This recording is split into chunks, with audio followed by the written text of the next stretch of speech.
Hello and welcome to Storm Reads, and today I'm going to be doing my weekly wrap up and letting you know about all the books that I read during the last week from last Sunday to today, which is Saturday.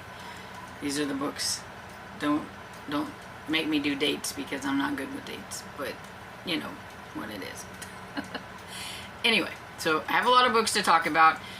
I gave up on trying to do clips because obviously that just was not going to happen. And so I have a lot of books to talk about all in one go, and so here we go. So I have Murder on Union Square by Victoria Thompson. It is the 21st book in the Gaslight series. My favorite series. Everybody knows that I absolutely love this series. And so it was a lot of fun getting back into it. There are currently, I think, 26 books out in the series. 26 or 27. I know there's one coming next year, so that might be the 27th one. I don't know. I can't remember. But anyway, I'm getting closer to getting caught up. I thought I would get caught up by the end of this year, but I think I kept putting it off because I don't want to get caught up with my favorite series. Anyway, so it's the 21st book. So I'm probably going to talk about relationship spoilers and all that kind of stuff. So if that kind of thing bothers you or anything, you might want to skip to the next book. But yeah, it's kind of hard to talk about this book without talking about that kind of stuff. So anyway, so this one has, of course, Frank and Sarah are married, and there is a child that Sarah had been taking care of since she found her and everything, and her name is Catherine, I believe. Anyway, well, they're wanting to adopt her because something happened in another book that had to deal with like her father and things like that, and so they're wanting to adopt her, but they have come to a snag that one guy wasn't her real father, and at that time, and their laws or whatever it is there during this era is, if the real father was still alive, then they couldn't adopt because they would have to have permission from the other one, even though he doesn't care, doesn't want anything to do with the kid or whatever. They still, the kid is still his, and so they know who the father is, so they go and they talk to him. He's okay with, like, you know, signing the papers. He doesn't want anything to do with the kid. But the lady that he's seeing is like, no, you need to give us money, because they all know that they have money and everything. And so they're pretty much willing to, like, do that, even though buying a child is against the law. But they just want Catherine to be a part of their lives, and so they're willing to do so. But the guy, whenever the lady's gone, says, I don't need your money, I'll sign the papers, just meet me and stuff. So they have a meeting set up, and Frank goes to meet the guy, and the guy is dead. Okay, so of course that is going to put Frank as like the prime suspect because of the fact that they were wanting Catherine and everything. And so he has to, since he's a private detective now, he has to try to figure out with his partner, Gio, try to figure out what's going on. And Maeve, and like the whole household, of course, is doing things. So like Maeve is the one that takes care of Catherine, but she also does a lot of sleuthing.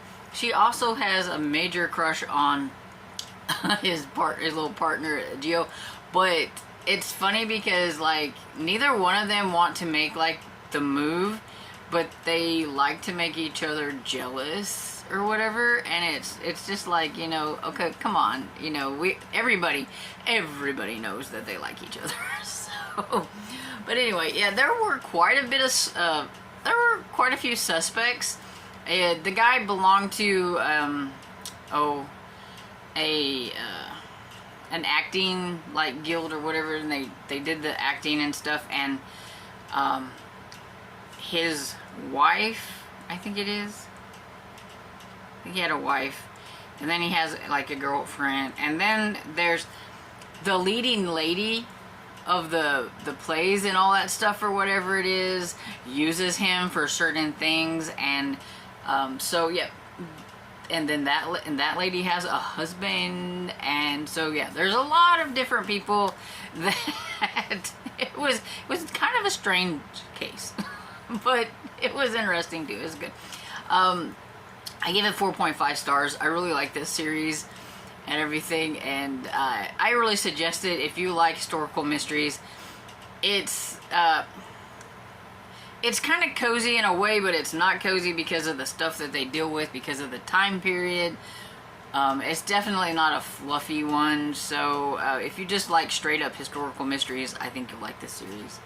And I do suggest you start from the beginning, because there is like a lot of build up with the characters and the arc and everything of what happens, and everything like that, and it's just really fun to see it progress, I think.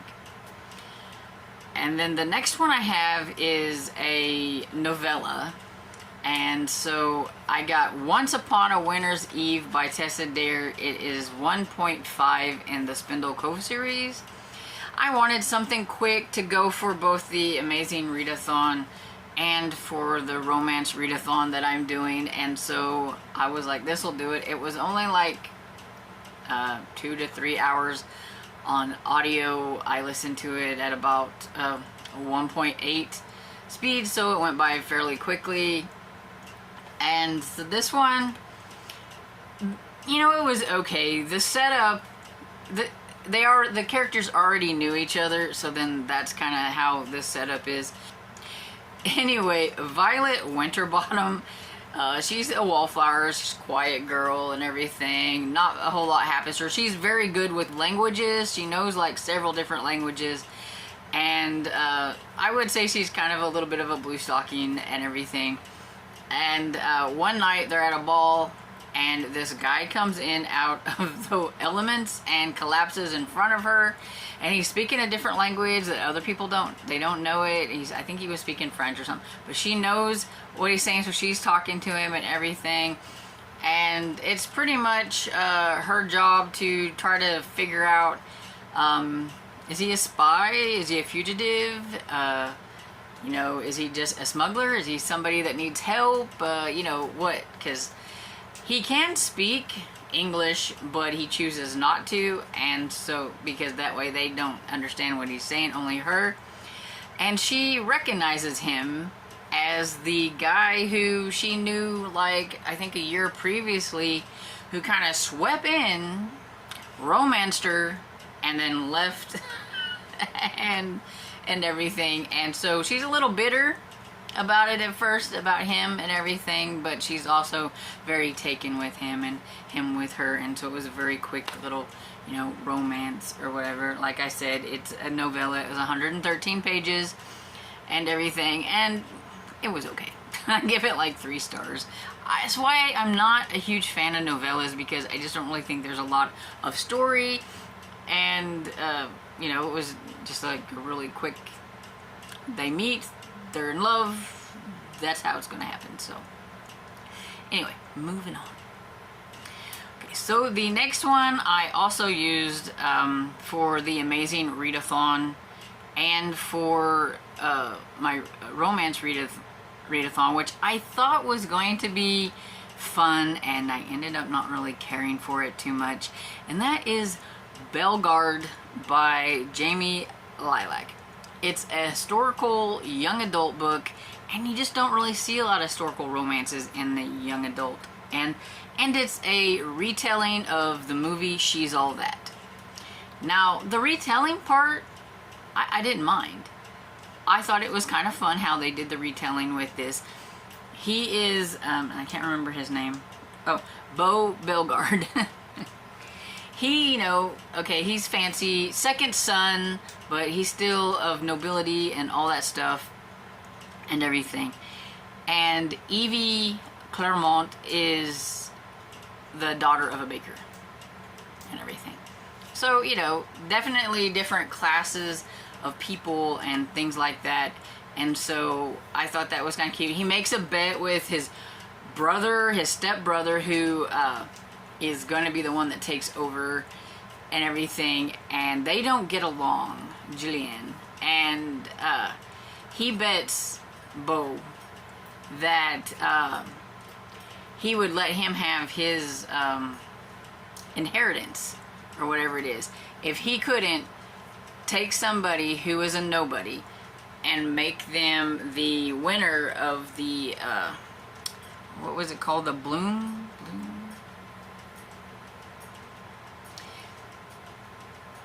I can't remember what the name of the ball is, but it's a court ball. But they get whoever wins gets like this pin, and evidently that means that the higher up, like class people, like dukes and things like that, you might actually be able to get somebody with money, I guess. A lady. I'm trying to figure out exactly how to explain that, but yes, so it's very coveted pin. And there's this one girl, Rochelle, who breaks it off with Bo at the beginning, and she's a contestant or whatever for this. She's up for that and everything. So he's a little bit aggravated and things, and so he takes the bet and all that stuff. But his brother gets to pick out the person, and his brother picks out Evie, and he's like, wait, this isn't fair, you know, or whatever. But the thing, and I thought that was fine, you know, like the whole reimagining of She's All That or whatever was fun. The problem I had with this was that the author tried to use too much of a modern setting for a historical romance, and if you don't read historical romances, probably won't bother you at all. You'll probably think it's just kind of fun. It's a Bridgerton-esque type of setting. I think that, you know, young adults that are reading this will probably just think it's just fine. But for those who read historical romances, the fact that they've got higher class and lower class students, especially women students, in a high school setting together, just that wouldn't happen. This is 18th century France. They're in Paris, and it's like, no. The outfits and stuff that they were wearing a little bit didn't really seem to go right. The way they talked didn't really go right. And yeah, so it was just, they threw a party. They didn't, and it's like, no, that's like modern kid stuff. That's not historical romance kid stuff. And I know that they're trying to get in the age range that it's for, which is the young adult and everything. And like I said, if you're a fan of the TV show Bridgerton, and that's what you have to go on, then you probably would like this just fine. But since I'm like, historical romance is my favorite type of romance, so it just rubbed me the wrong way. Also, the author was trying to throw in a little bit of Pretty in Pink, because the baker wanted to be a seamstress. She wanted to make fancy dresses, and she makes her own dresses from scraps and things like that. And while that might, you know, go in like a more modern setting, having somebody make their own dress out of different scraps of things and stuff like that, and to show it off as the belle of the ball, I just don't see that happening in 18th century France. So, you know, that was my problem with it mostly.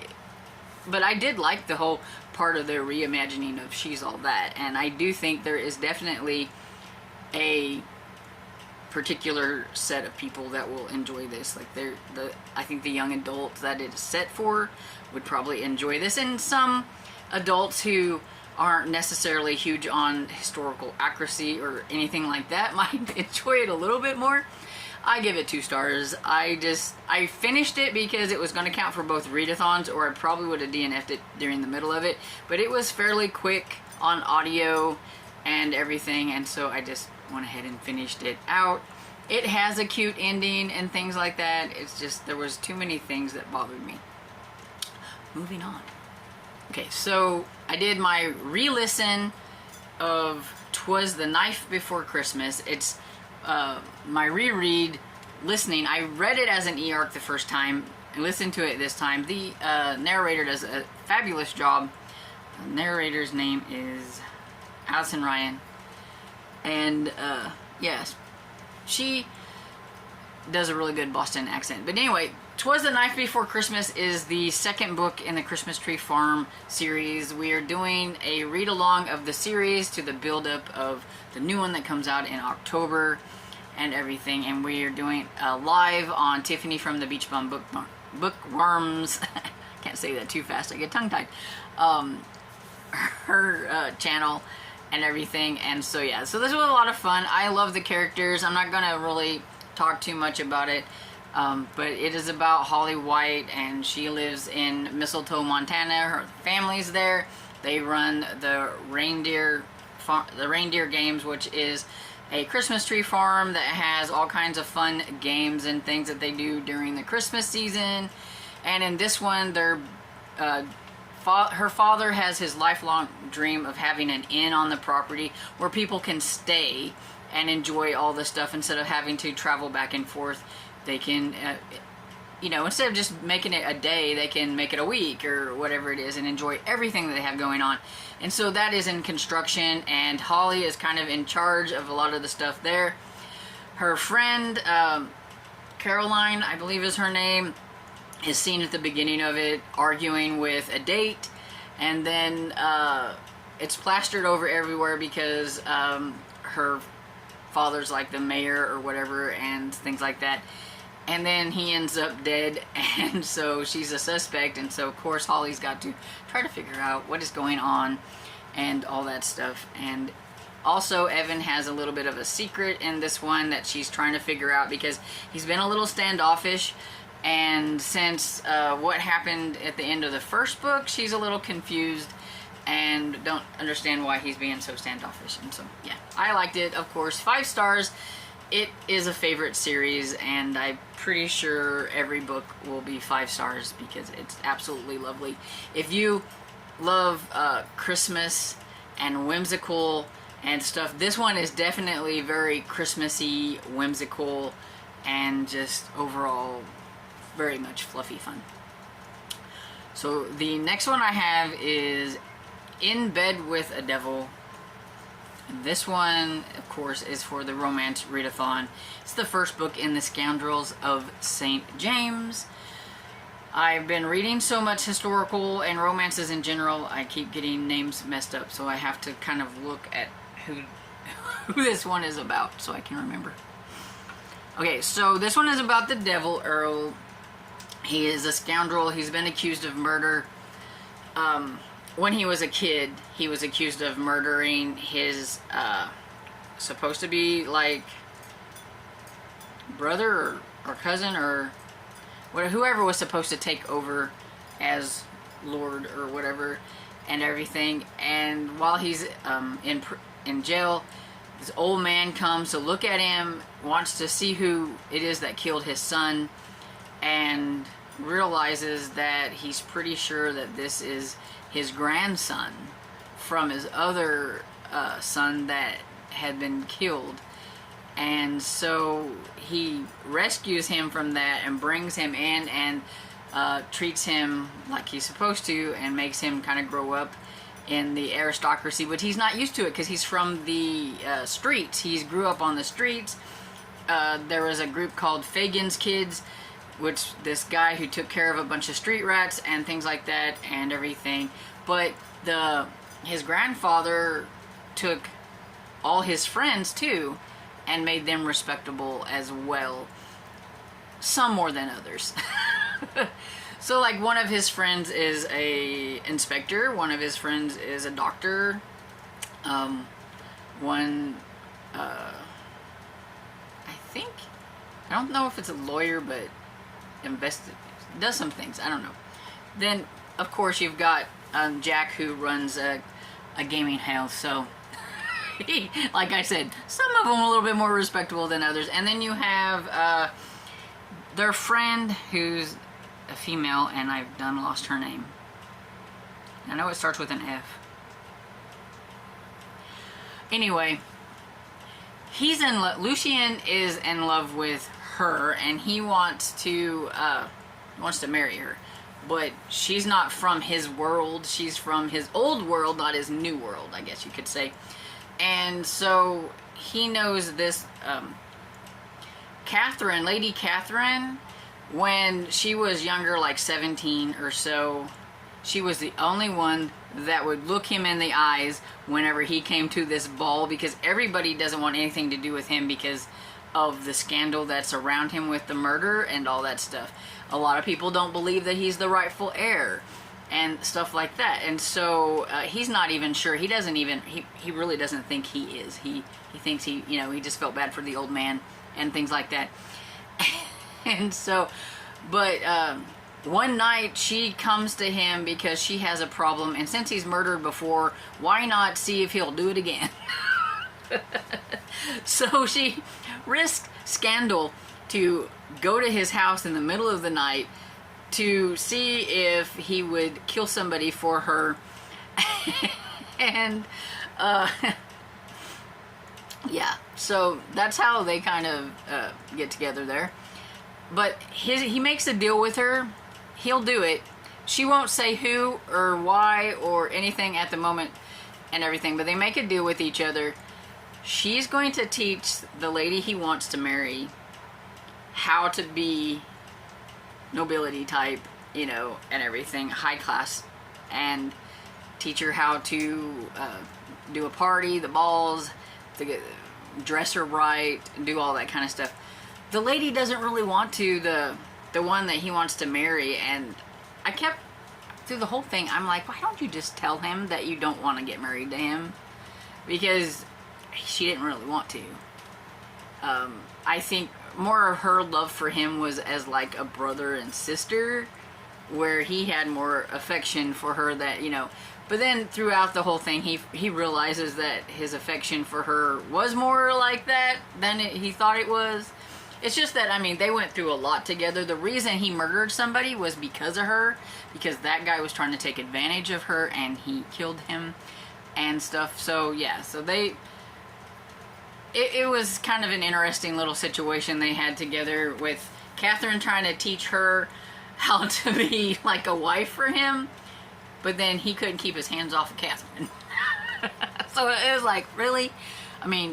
Think about this a little bit, Lucien. You're never trying to keep your hands off of the other lady, it's just her. So, but I liked it. I thought it was just fine. The banter between them was fun and everything, and I really so far this is my second Lorraine Heath book, and I liked both of them really well. I give this one 4 stars, and she could fast become like a new favorite author for me for historical romances if it keeps going this way. I am definitely wanting to continue on in both the series that I started this month by her, but probably won't be anytime soon, because I may be romanced out by the end of this month, but I would like to continue and everything. So there's that one, and then let's see, what else do we have? Oh, the long-awaited, I finished I finished it. It took so long, and you know what, I am so mixed up, and I think this one I'll probably talk about the most, because I'm so mixed up in what I think about this book. It's from 1989, and it depicts kind of more of a realistic version of, I think, what would happen to a lady who is in the middle of a scandal, not of her own making, and the man who has tried to protect her from that, and even though they don't know each other.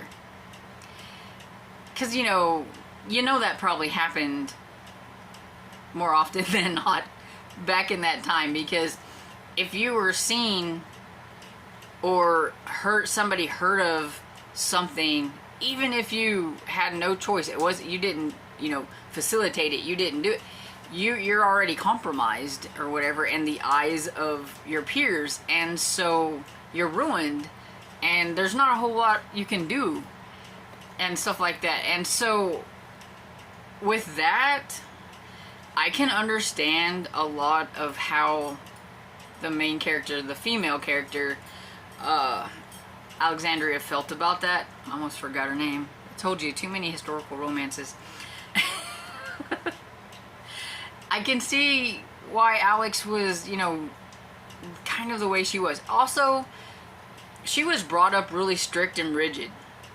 Like, her father was very religious, and everything that he did was very strict. It's to the point that he was just taking a lot of that stuff just too far. You can be religious and strict without all that unnecessary. It was more abuse than religion. He was using that as, a thing that was more abusive, which I don't condone at all. I am a religious person, and I was so upset with her father. So like, she would do something that he didn't like, then she had to go to her room with just bread and water and kneel on the, floor and ask forgiveness and all those kinds. So she had a very strict upbringing. She's never free to choose anything. She already had a man picked out for her. She was supposed to marry, and this is what aggravates me a little bit about her. She was resigned to marry this older man, this Lord Peterley or something like that. Don't know, Duke.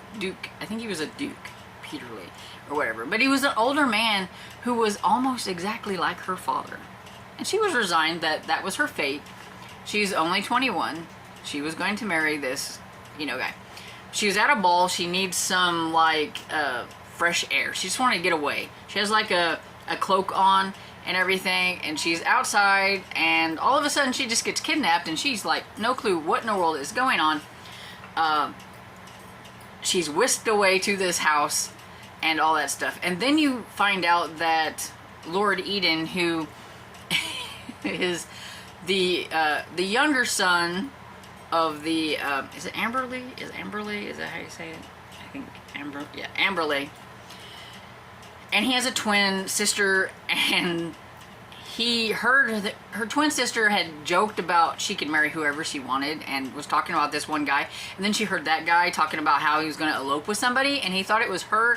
So he has a couple of his buddies kidnap her and take her away, but then they got the wrong person. And so he doesn't realize that until later on. Because he's like, well, it's a good thing that we didn't do what we thought we were doing, because that was really childish and I shouldn't have done that. And Madeline is okay because he can see her at the ball, unbeknownst that this other lady has already been taken. And they take her to Lord Amberley's house, which is the older brother, Edmund. And she's on his bed. Her, dress is a mess. Her dress is hiked up. You can see her legs.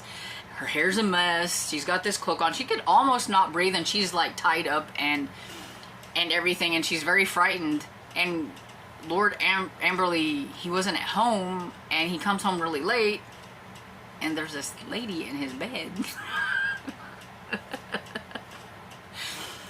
And he helps her get untied, and, and everything, and he's like, who are you, and what are you doing here? So he has he doesn't even recognize her as anybody he's ever seen anywhere. He doesn't know who she is or anything like that. Well, he gets her, back home, kind of sneaks her home, tells everybody to be quiet and don't say anything. There won't be a scandal or anything like that, but he had a new footman who didn't keep his mouth shut. And she thinks, I'll be okay. There's not going to be any scandal. It wasn't my fault or anything like that. Nothing's going to happen. But yeah, it gets all around town, and she tries to go to one of the balls or whatever it is, and she's there holding her head up very straight and everything with her brother. And yeah, people are whispering, people are talking, nobody's coming over there to talk to her. Madeline, who knows what had happened and feels really bad, she tries to go over there and strike up a conversation and everything. And this is all, well, I should back up.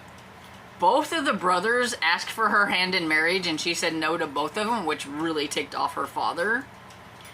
Because she's like, oh, there won't be a scandal. I don't need you to protect me, or whatever it is.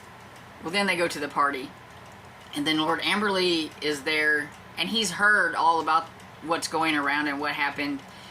And he sees what's happening to her. Nobody's talking to her. She's, a pariah. She's all this stuff. So he thinks he's going to come to her rescue. So he comes up to her and offers his hand and walks her around, walks her up to the host and starts talking to them about how this is his betrothed. So she really doesn't have much choice now.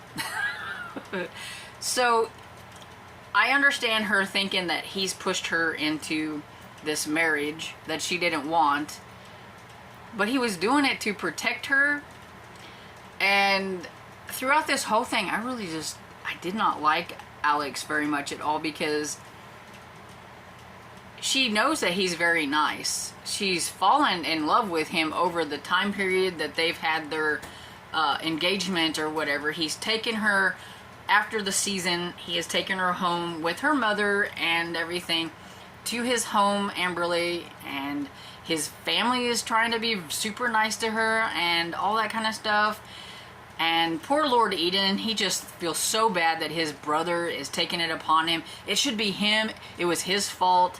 He should be the one to marry her, which he tries to get her to change her mind and marry him through pretty much the whole thing, which was really aggravating. It was like, just leave it alone, okay? And, yeah. So there was like this whole drama. I almost felt like this was like an epic or whatever. It wasn't very romantic, but it was pretty much just, she was kind of finding her freedom and her, you know, she went from one super strict home to somebody else, to another man who was pretty much dictating what. But the thing is he was super nice. He didn't mean to ever act like her father or do anything like that, or whatever. And she was definitely awakened during her time there with him and all that stuff, but that she's decided she doesn't want to marry him. And even though she was in love with him, she didn't want to marry him, because then, you know, and it was like, really, I mean, come on. And I thought there was gonna be like no actual like sex scenes in this book, but it's just kind of a slow one, because it happened pretty close to the end, which her reasonings for even that I was just aggravated with.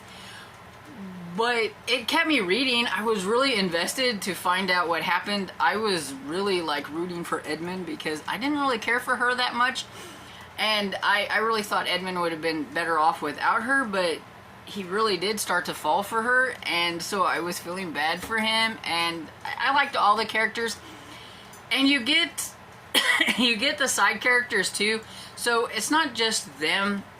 It's you've got Madeline and Mr. Purnell, which is Alex's brother. So you kind of have a feeling that even though they really hate each other, that there's going to be something going on there. So you get enough of them together to know that. And I mean, to the fact that even he like runs away, like he doesn't want something in his past and something to do with his father. And I'm really curious, so I gotta get to that book at some point, because I really want to know what happened. But and then you have Lord Eden, who is conflicted about he should marry her, but he really likes this lady Susan over here, and she's just a commoner though, you know, and he like flirts with her, but you know, he really likes her, but he wants to join the army.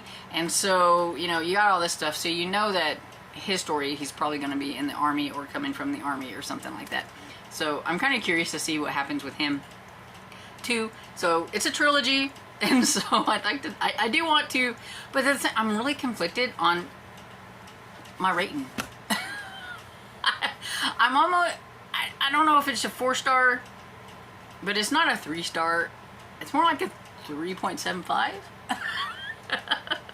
Because I did enjoy myself, like, even though I would get frustrated, and it took me a while, but that's just because I was reading it, you know, print form, and it just takes me longer and everything. But at the same, I mean, I didn't find myself being bored or anything like that. I mean, I did enjoy it. I was just really frustrated with the main character, though I can understand like where she's coming from, but at the same point, I was really frustrated. So this is my first Mary Baylaw, and maybe this was not a great place to start. but at the same time, I'm still intrigued to try more from her. And so yes, just moving on because we've still got 3 books to go. And then I finished up Pennsylvania by Stephanie Watson, and this is about Zora, I think is her name, and it's a middle grade. She likes to draw. She draws all kinds of things and everything. She draws horses for her sister Frankie. She draws pictures for her mother and all that stuff. Well, her mother gets sick at the beginning of this, and you know where that's headed. She's got cancer and everything, and her mother dies, and she loses her what she calls voom, which is her ability to draw. Her and Frankie have to go live with their grandmother, and while she's there, her sister is going to be turning 7, and their mom had promised her riding lessons because she loves horses and stuff, but grandma doesn't do that. And then she asked Frankie for a horse, to draw her a horse at least, or not Frankie.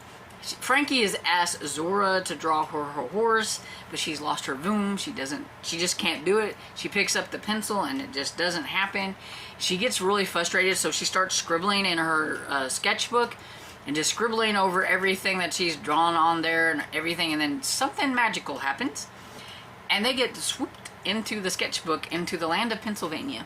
Pennsylvania is where all of her pictures live.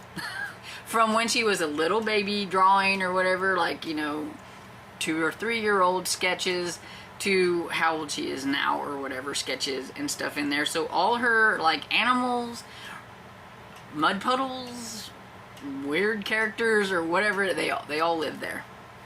The pictures that she drew of her mother, she had Super Mom, and she had Sick Mom, and all those kind of things there. And so there is a bad horse, and I can't remember his name, but anyway, he thinks it's great. He wants to scribble out everything. She has taught him how to get rid of what he doesn't want, and so it's kind of her bad side and everything and all that stuff. Well, only if he had a pencil could he do that. Well, she doesn't really realize what she's doing. She's mad. She gives him the pencil, and he takes off, and but he kidnaps her little sister. And so she's got to try to rescue the sister. She thinks that Super Mom will be able to help, so they go to try to find Super Mom, which he finds out in reality everything in Pennsylvania is not as she drew them. They take on their own, like Super Mom was a musician, I think, a drummer. That's what it was. She's a drummer. The cape was just her outfit that she used and things like that. So she's not quite as super as she thought she would be. And basically, it's about her trying to figure out her grief over the death of her mom and trying to rescue her sister, and learning to find her voom again and everything, to fight off the bad horse and all that kind of good stuff. And it was okay. I give it like 3.5 stars, I think. It had some really fun illustrations throughout the story, and I like that the illustrator, whoever it was, because I did not look it up. If I remember, I'll write the name down here. But I like that the sketches in the book looked like little kid sketches, because that's what it was. I mean, it's supposed to be like there's a horse with 6 legs or something like that, and the proportionate of the horses, the heads don't look quite right to the bodies, and a little kid would draw. So I thought that was pretty cool and everything. And then the next one I have is Remnants of Murder by Elizabeth Lynn Casey. This is the 8th book in the Southern Sewing Circle that we've been having a read along on as well, with Tiffany from the Beach Bum Bookworm. And not my favorite series from Laura Bradford. I just don't vibe with the characters very well. I get triggered, I think, whenever Lenora's name is mentioned, because I feel she's going to yell at somebody or be mean. I don't like her. I like her sister, her twin, Margaret Louise. I really like her. I thought Tori was kind of dumb in this one a little bit because she's got a really nice man, Milo? I don't know why I keep wanting to call him something else. I think it's Milo. And they're supposed to be, you know, planning a wedding or all that kind of good stuff, and she's more interested in trying to figure out what happened to the dead guy than she was that. And I'm like, you know, I understand because of how she's her feelings towards like Dixie and stuff like that, but at the same time, I mean, you gotta prioritize things, and it's not your job to solve the crime. So you got a guy over here who's like super nice, and every time you're together, the only thing you can do is talk about the murder. I'd get a little mad too if I was Milo. But yeah, so I give this one 3 stars. You know, it's about an old guy who's murdered, and Dixie, who started working for this place. He was one of her clients, and she thinks it's murder and everything, and wants Tori to help and everything, and so she's trying to help Dixie. But it's like, because she's trying to help Dixie because she feels bad because of things that happened, and you just have to read it and find out. She kind of like forgets about her other friends from the sewing circle and things like that used to sleuth with her and stuff. And it's like, if you would involve everybody else in that, you might solve it a little bit quicker. but yeah, so I don't know. Definitely not a favorite. I haven't really fully liked a lot of the books in this series. I don't think it's ever gotten over a 3.5 in any of the books. But this one definitely bottom tier of the 3 stars. I really didn't like it. It might even be more like a 2.5 or whatever, because yeah, I didn't like it the more I talk about it. Then the last book I have is Set Up in the City, and this is by B.J. Daniels, and it is the 4th book in the Colt Brothers investigation series, and I really like this one. It's about Willie, who's the older brother who has become a police officer and is not part of the Colt investigations exactly. He thought becoming a police officer would be a way for him to kind of dig into what happened to his father, because their father was murdered. And, well, they think it was murder where everybody else thinks it was an accident. And so that's why he's part of the police. Well, he is in charge of extraditing this man to Seattle. And so we got Cowboy in the City. And he ends up getting waylaid, and the guy is taken, or escaped, gone, and he gets a nasty little bump on the head for it, and he wakes up in the hospital and he doesn't remember exactly what's going on.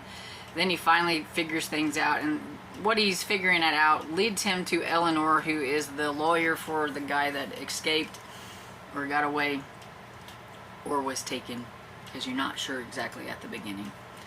And so that's how they meet each other. And so you've got country meets city in this one, and it was kind of fun.